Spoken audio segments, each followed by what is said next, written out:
Hi, my name is Winnie, and this is my video presentation of my research proposal that is entitled The Relationship of China's Economic Boom with its Air Pollution Problem. In Genesis 1:28, it says, "And God blessed them, and God said unto them, Be fruitful and multiply, and replenish the earth, and subdue it, and have dominion over the fish of the sea, and over the fowl of the air, and over every living thing that moveth upon the earth." It has been thousands or millions of years that had already passed since we were told to be fruitful and multiply, and man has come a long way when it comes to fulfilling that law. According to worldometers.com, the world population has already reached 7 billion. And on top of that list is China. Its population as of this writing is already 1,387,265,762. That's a lot of people, and most of them are breathing polluted air. Air pollution, according to stats.oecd.org, is the presence of contaminant or pollutant substances in the air that do not disperse properly and that interfere with human health or welfare or produce other harmful environmental effects. Two of the most popular stories in the history that tells us about how harmful it can be would be the London smog that took place in 1952 and the downwinders in the United States. So let's go with the London smog first. The London smog is also known as the Great Smog of 1952. During the 4-day incident in December of 1952, winter time, the residents of London, England, burned more coal to keep warm. Smoke and other pollutants became trapped by a thick fog that settled over the city. The polluted fog became so thick that people could only see a few meters in front of them. The other incident took place during the 1950s when the United States conducted tests of nuclear weapons at the Nevada site in southern Nevada in the 1950s. National Geographic recalled the incident with these words: "These tests sent invisible radioactive particles into the atmosphere. These air pollution particles traveled with wind currents and eventually falling to Earth, sometimes hundreds of miles away in states including Idaho, Utah, Arizona, and Washington.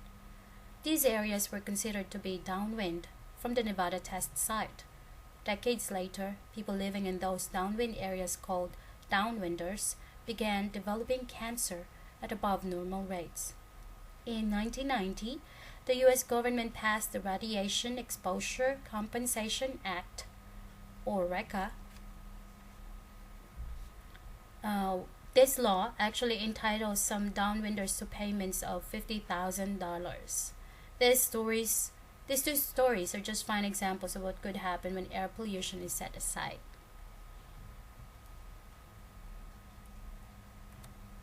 Let's talk about the research problem. As China's economy grows, it seems like another factor it can stop growing is its air pollution. The 2017 winter has brought many people from this country worrying about the future of China. From a strong and fastest growing economy to outdoor and indoor pollution, China seems to prove once again that they have them all. With that being said, this paper is about to find out the relationship between the economic boom of China to its air pollution problem. What role does the economic growth of this country play in the most difficult problem that this country is facing? What are the things this country is doing to achieve both the growth in economy that every country desires without compromising its most important resource?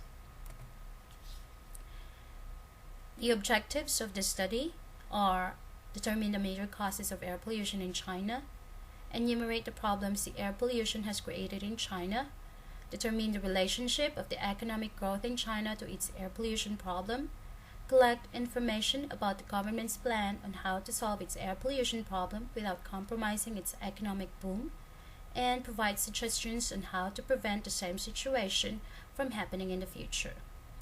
The findings of this study will benefit many people in the society. For example, the government, both the local and international, different environmental organizations, the masses, and researchers. Although there are already many research journals that were written about China's air pollution problem and its relationship to its economic growth, I still would want to delve into this research because I know no one could never take too many actions to wake up and stir the senses of people to be able to protect our environment, especially from air pollution. Through this study, I hope more people would take into consideration the importance of taking care of our environment and putting it into action. This research relies heavily on scientific articles, related journals, and articles that were written by scholars and journalists who have studied and observed the rapid economical growth of China and its air pollution problem. In the article, Understanding China's Growth, Past, Present, and Future, which was written by Xiaodong Zhu, he mentioned that China was a world economic and technological leader in the pre-modern era. Many historians think that China's pre-modern economic performance reached a peak in the Song dynasty, when China is thought to have had the most advanced technologies, the highest iron output, the highest urbanization rate, and the largest national economy. However, sometime between 1500 and 1800, China lost its leadership position to Western Europe. The World Bank states that since initiating market reforms in 1978, China has shifted from a centrally planned to a market-based economy and has experienced rapid economic and social development. GDP growth has averaged nearly 10% a year, the fastest sustained expansion by a major economy in history, and has lifted more than 800 million people out of poverty. China reached all the Millennium Development Goals, or MDGs, by 2015 and made a major contribution to the achievement of the MDGs globally. Although China's GDP growth has gradually slowed since 2012, it is still impressive by current global standards. With a population of 1.3 billion, China is the second largest economy and is increasingly playing an important and influential role in development and in the global economy. China has been the largest contributor to world growth since the global financial crisis of 2008. Yet, China remains a developing country, and its market reforms are incomplete. According to China's current poverty standard, there were 55 million poor in rural areas in 2015. Rapid economic ascendance has brought on many challenges as well, including high inequality, rapid urbanization, challenges to environmental sustainability, and external imbalances. China also faces demographic pressures related to an aging population and the internal migration of labor. Experience shows that transitioning from middle income to high income status can be more difficult than moving up from low to middle income. Air pollution in China, cause and effect. In the air pollution in China facts and details, it is stated that air pollutants include sulfates, ozone, black carbon, flue-laced desert dust, and mercury. Black carbon, the soot produced by cars, stoves, factories, and crop burning, and a major component of Chinese haze. The small diameter of the carbon particles means they can penetrate deep inside the lungs, providing absorption sites for secondary toxins that would otherwise be cleared. This compounds the danger, making black carbon an especially potent risk for lung disease and premature death.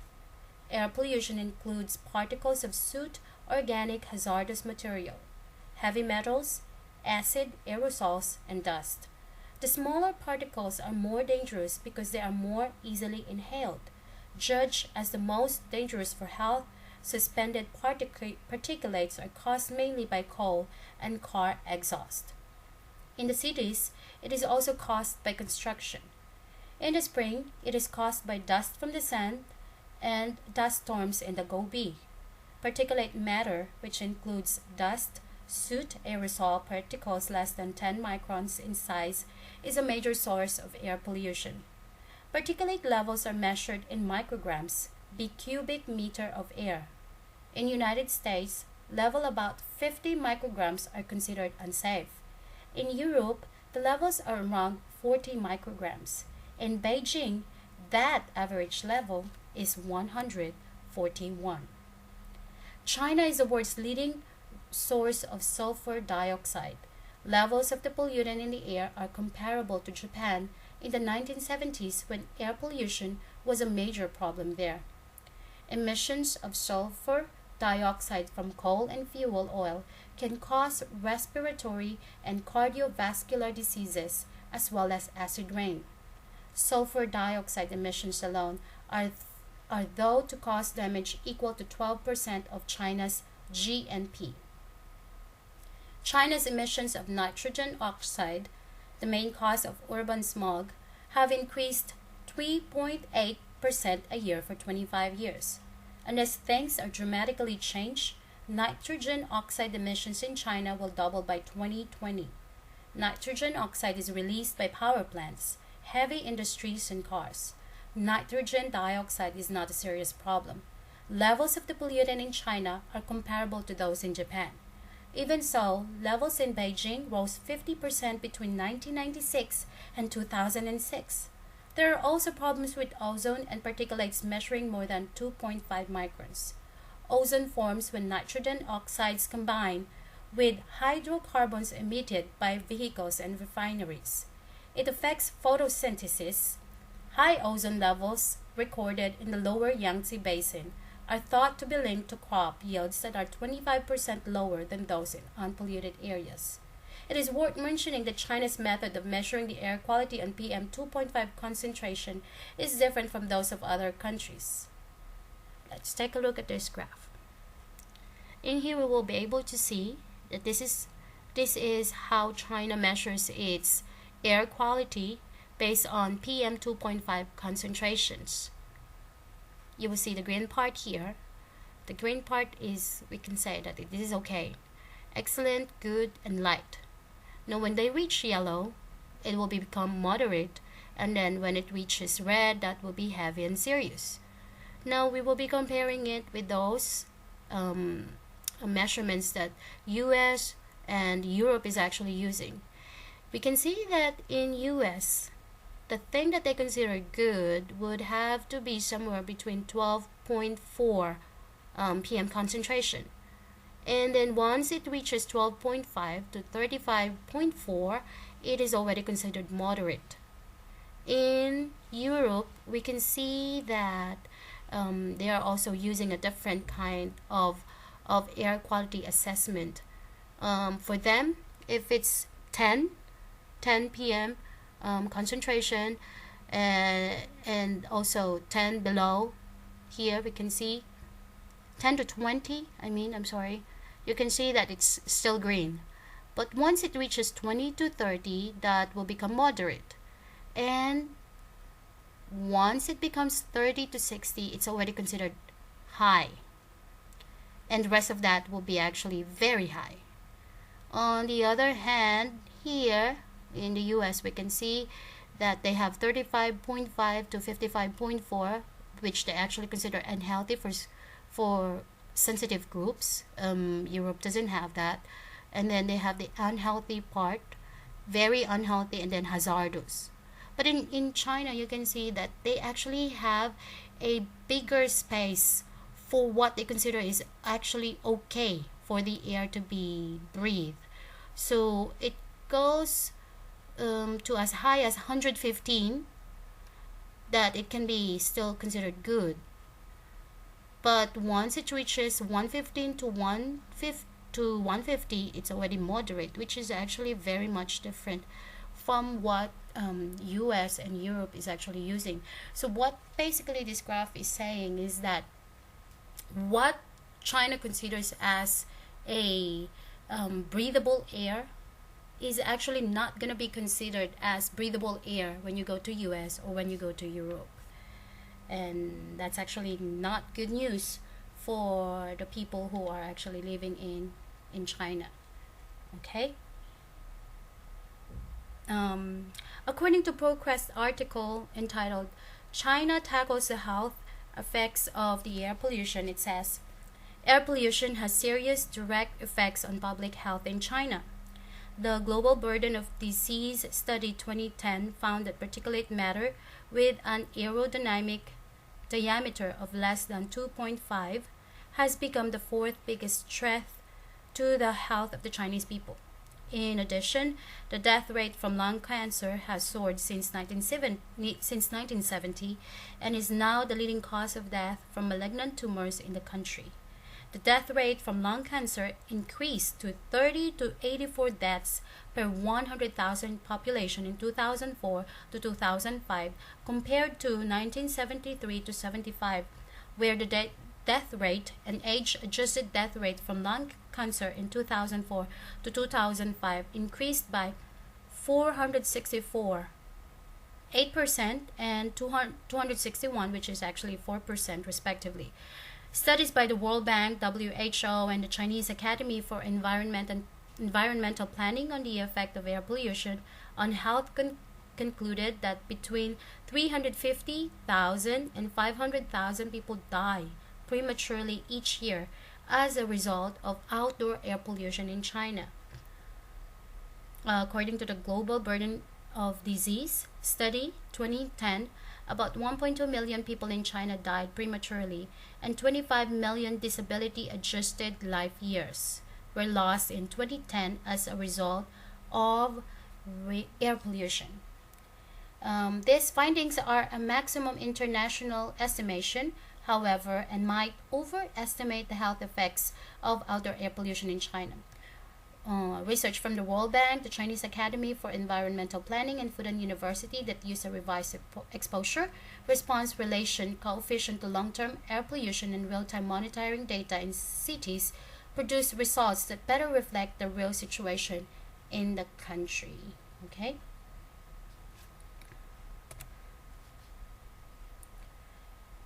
Economics Help defines economic boom as a period of rapid economic expansion resulting in higher GDP, lower unemployment, and rising asset prices. Booms usually suggest the economy is overheating, creating inflationary pressures. Many economic booms have been followed by a bust, thus the term economic recession or downturn. There are many factors that could contribute to the economic boom of a country. Things such as natural resources, physical capital, population, human capital, and technology. In an article released by IMF, it says, curious about why China has done so well, an IMF research team recently examined the sources of that nation's growth and arrived at a surprising conclusion. Although accumulation, the growth in the country's stock of capital assets, such as new factories, manufacturing machinery, and communication systems, was important, as were the number of Chinese workers, a sharp, sustained increase in productivity, that is, increased worker efficiency, was the driving force behind the economic boom. During 1979 to 1994, productivity gains accounted for more than 42% of China's growth, and by the early 1990s had overtaken capital as the most significant source of that growth. This marks a departure from the traditional view of development in which capital investment takes the lead. This jump in productivity originated in the economic reforms began in 1978.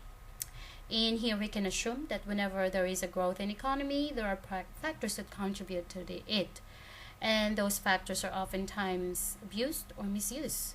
It is my desire that this paper will help remind or educate people regarding the relevance of economic boom to air pollution problem. In this paper, I will use different methods to be able to ensure accuracy and relevance of the study for the economic boom in China. I will be using different articles books, and will conduct some interviews to people who have been doing business for at least 10 years. Also, I plan to make research on how strong China's economy really is right now and what is the prediction for this country's economy for the next 10 years. For the air pollution part in China, I also plan to search the web and libraries to find any articles that might be related to it. Information as what are the main causes of air pollution in China, cities that are most affected, effects it has on the Chinese people, and what is the government doing about it, and how is it related to the growth of economy in China. I will be conducting a survey regarding the people's opinion about economic boom in China, air pollution, and what do they think is the relevance of the two, if there is any. Thank you so much for listening or watching the video presentation, and hope everyone will have a good day.